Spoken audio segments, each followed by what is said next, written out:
అసలు మేడారం మహాజాతరకు ఎందుకీ విశిష్టత? సమ్మక్క సారలమ్మలను ఎందుకు ప్రజలు ఇంతగా పూజిస్తున్నారు?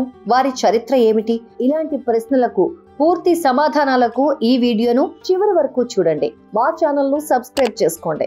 ఆసియా ఖండంలోనే అతి పెద్దదైన గిరిజన జాతర తెలంగాణ కుంభమేళ మేడారం సమ్మక్క సారలమ్మ జాతర.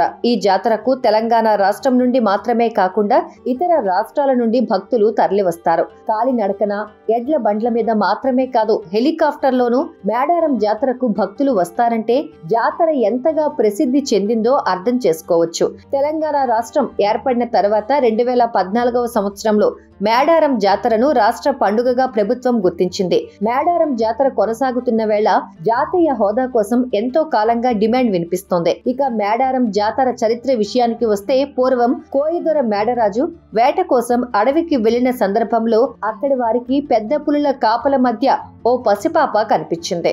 ఆ పాపను తన గూడెంకి తీసుకువెళ్లిన కోయిరాజు పాప రాకతో గూడెంలో అన్ని శుభాలే జరగడంతో ఆమెను వనదేవతగా భావించి మాఘ శుద్ధ పౌర్ణమి రోజు పాపకు సమ్మక్క అని నామకరణం చేశారు. అంతేకాదు సమ్మక్కను మేడరాజు పెంచి పెద్ద చేశాడు. జగిత్యాల జిల్లా ప్రాంతంలోని పొలవాసను ప్రాంతాన్ని మేడరాజు కాకతీయ రాజులకు సామంత రాజుగా ఉంటూ పాలన సాగించేవాడు. ఆయన తన మేనల్లుడైన పగిడిద్ద రాజుకు సమ్మక్కనిచ్చి వివాహం చేయడంతో సమ్మక్క మేడారం చేరుకుంది. కాకతీయ సామ్రాజ్యంలో మేడారం రాజ్యాన్ని పగిడిద్దరాజు సామంతరాజుగా పాలన సాగించేవాడు. సమ్మక్క పగిడిద్దరాజు దంపతులకు సారలమ్మ, నాగులమ్మ, జంపన్న సంతానం. కాకతీయ రాజుల కింద సామంత రాజ్యంగా ఉన్న మేడారం రాజ్యానికి కరువు కాటకాలతో తల్లడిల్లుతున్న క్రమంలో కప్పం కట్టలేమని చెప్పగా కాకతీయ రాజులు మేడారంపై యుద్ధం ప్రకటించారు. గిరిజన రాజ్య స్వాతంత్రం కోసం కాకతీయ రాజులతో జరిగిన సమరంలో సమ్మక్క కుటుంబం విరోచితంగా పోరాడింది. కాకతీయుల రాజు ప్రతాపరుద్రుడు తన సేనలతో మేడారంపై దండయాత్ర చేయగా ములుగు జిల్లా లక్నవరం సరస్సు మొదలుకొని గిరిజనులకు కాకతీయ సైనికులకు మధ్య హోరాహోరీగా యుద్ధం జరిగింది.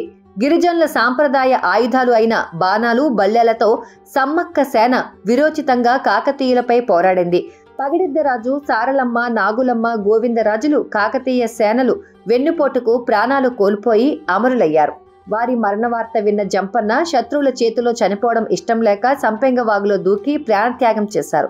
అప్పటి నుండి సంపెంగవాగు జంపన్న వాగు అయింది. ఇక తన కుటుంబం మరణ వార్త విన్న సమ్మక్క కాకతీయ సేనలపై విరుచుకుపడింది. సమ్మక్క వీరత్వం చూసిన ప్రతాపరుద్రుడే ఆశ్చర్యానికి గురయ్యాడు. కాకతీయ సేనలు వెన్నుపోటు పొడవడంతో మేడారం గ్రామానికి ఈశాన్యంలో ఉన్న చిలకలగుట్టపైకి సమ్మక్క వెళ్ళింది. అంతర్ధానమైంది. ఆ తర్వాత ఓ చెట్టు కింద పుట్ట దగ్గర కుంకుమ భరిన రూపంలో సమ్మక్క కనిపించిందని చరిత్ర చెబుతోంది. కాకతీయ రాజు ప్రతాపరుద్రుడు తన తప్పు తెలుసుకొని సమ్మక్క భక్తుడిగా మారిన 2 ఏళ్లకోసారి సారలమ్మకు జాతర నిర్వహించాలని ప్రతాపరుద్రుడే నిర్ణయించిన గిరిజన రాజ్యంపై దండయాత్ర చేసిన ఫలితం ఆ తరువాతి కాలంలో కాకతీయ సామ్రాజ్యం పతనమైంది.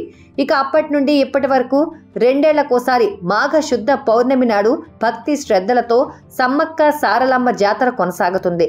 కుంకుమ భరిణెను అమ్మవారిగా భావించి పూజించడం కనిపిస్తుంది. మేడారం సమ్మక్క సారలమ్మ జాతరలో భాగంగా మొదటి రోజు పగిడిద్దరాజు, గోవిందరాజులు మేడారం గద్దెలపైకి చేరుకుంటారు. వీరి రాకతో మేడారం జాతరకు బీజం పడుతుంది. గోవిందరాజులను కొండాయి నుండి, పగిడిద్దరాజును పూనుగొండ్ల నుండి తీసుకువస్తారు. ఆ తర్వాత సారలమ్మను కన్నెపల్లి నుంచి తీసుకువస్తారు. సారలమ్మ గద్దెలపైకి వచ్చిన తర్వాత తల్లి సమ్మక్కను చిలకలగుట్ట నుండి తీసుకువస్తారు. అందరూ గద్దెలపైన కొలువు తీరిన తర్వాత భక్తులంతా మొక్కులు చెల్లించుకుంటారు. అనంతరం తిరిగి అమ్మవారు వనప్రవేశం చేస్తారు. దీంతో మేడారం మహా జాతర ముగుస్తుంది. ఇది మేడారం జాతర విశిష్టత మరియు చరిత్ర. మా వీడియో మీకు నచ్చినట్టయితే మీ అభిప్రాయాన్ని కామెంట్ రూపంలో తెలియజేయండి. లైక్ చేయండి, షేర్ చేయండి. మా ఛానల్ను సబ్స్క్రైబ్ చేసుకోండి.